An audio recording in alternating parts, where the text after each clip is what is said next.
Lokostrelstvo je olimpijski šport. Za vrhunski rezultat je, tako kot pri vseh športih, potrebna velika mera discipliniranosti in treninga.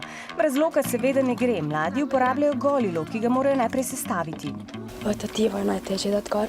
Na petju vse treba prav, če ne lahko kaj napačno nariši in vse takoj napačno strelaš. Potrebuješ pač ščitnik za prste, ker od tetive večkrat, ko ustreliš, bolijo prsti oziroma dobiš žulje, pa ščitnik za roko. Nujni so tudi dobra koncentracija, natančnost in samodisciplina. Mirnost, predvsem, da ti ne niha roka, ko strelaš. Ko sem prvič ustrelil, sem videl, kako težko je bilo včasih za viteza po to.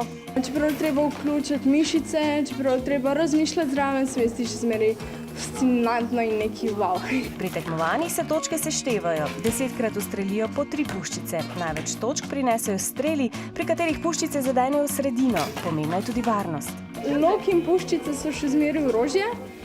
Treba biti še zmeraj previden. Ja, paziti moraš, da stojiš v ravni liniji, pa pogledati moraš, da noben ne stoji pred tabo, da ga slučajno ne zadaneš. Vesna je na državnem prvenstvu osnovnih šol junija osvojila srebrno medaljo, pa čeprav se je s tem športom začela ukvarjati šele pred kratkim. Sem šla z dobrim občutkom na tekmo. Pri samem streljanju sem šla res po točkah, kako moram ustreliti, česa se moram držati. Hvala Bogu je za nami tudi trenerka, tako kakšne stvari pove, popravi nas. Dobri rezultati so pri športu seveda pomembni, druženje z vrstniki in spodbuda priljubljene trenerke Pije pa še bolj.